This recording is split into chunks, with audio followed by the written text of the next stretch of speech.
So ladies, what financial mistakes should you be watching out for? Find out coming up.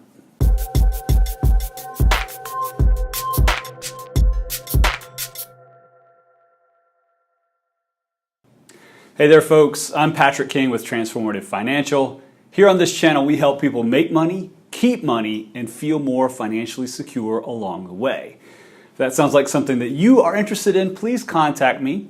My email is patrick@transformative-financial.com. My contact information is below in these show notes.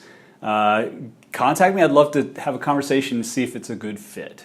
On today's episode, by special request, what financial issues should you ladies out there be watching out for? What are the financial mistakes that you should be on guard for? So this was a special request, and I was a little reluctant at first to do this episode for fear of mansplaining all of this to you. But what I'll do is I'll share my experiences that I've had along the way in seeing where some of my female clients have had some issues, both mentally and behaviorally around their money. So I think first and foremost, the thing that's concerned me about my female clients throughout the years is just be involved. Be involved, especially if you're in a couple. I think there's a tendency for a lot of ladies to defer to their husbands or partners in a lot of cases. And quite frequently what I've heard when I've confronted them about it, where have you been? Why don't you show up to the meetings? Is, hey, I'm not good with numbers.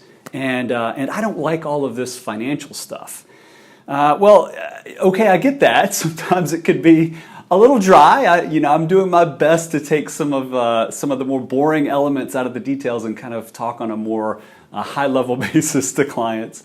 Being a recovering engineer, that's something I have to watch out for. But if you're not involved, there are different ways that this can backfire on you, and I've seen each of these happen. First off, and this is something, okay, it's tough to think about, but let's say your husband or your significant other passes away, and they've been handling all the financial details all this time. You're going to be lost. Doesn't mean that you're going to not be okay, but certainly those things that you decided that you didn't want to be involved in, they're going to be thrust onto your plate, and they're going to be very important to you. So that's number one. Of course, number two is I've seen this one too, unfortunately.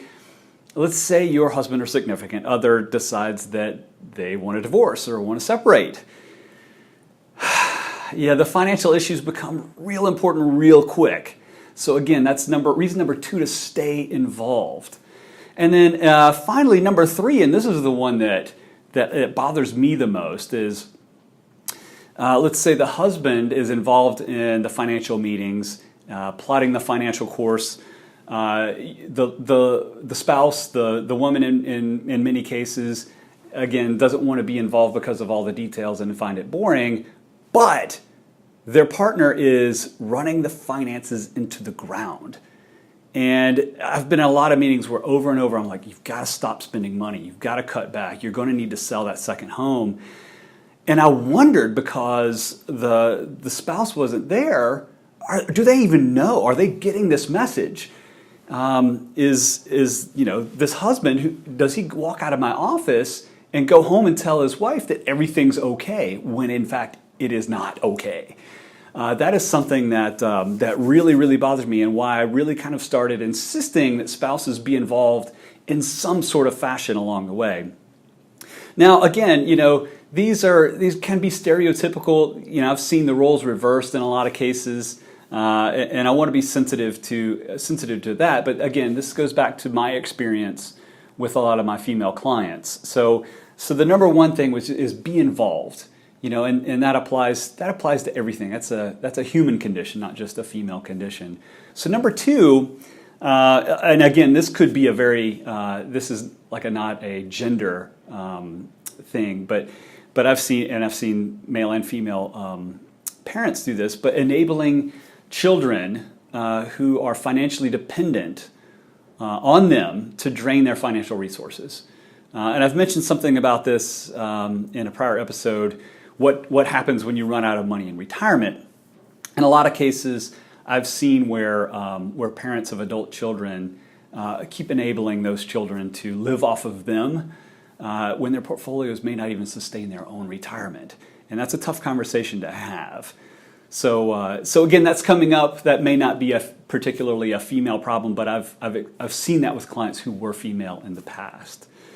Number 3, and again, not necessarily a female specific thing. I've seen it with male clients as well. But putting off a decision, sometimes if it's all too new, if there's a lot of information coming out at you, and I'm certainly guilty of this too, you can have a tendency to say, I'm overwhelmed. Let me just process all of this and not make a decision, and then never make a decision, right?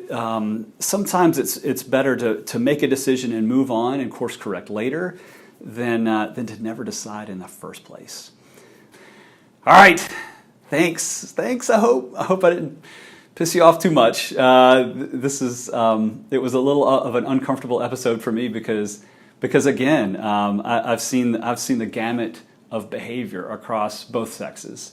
I think it's kind of a spectrum of risk tolerance and involvement and all of that too. So, but I certainly did want to honor my viewer who did ask this question. And again, these could be both male and female traits that I would certainly caution clients to watch out for over the course of their saving for retirement and then living off of their retirement savings too. So again, I'm Patrick King with Transformative Financial. Thank you for watching. If you enjoyed this, click like. Of course, subscribe if you want more of this content. Until next time, cheers.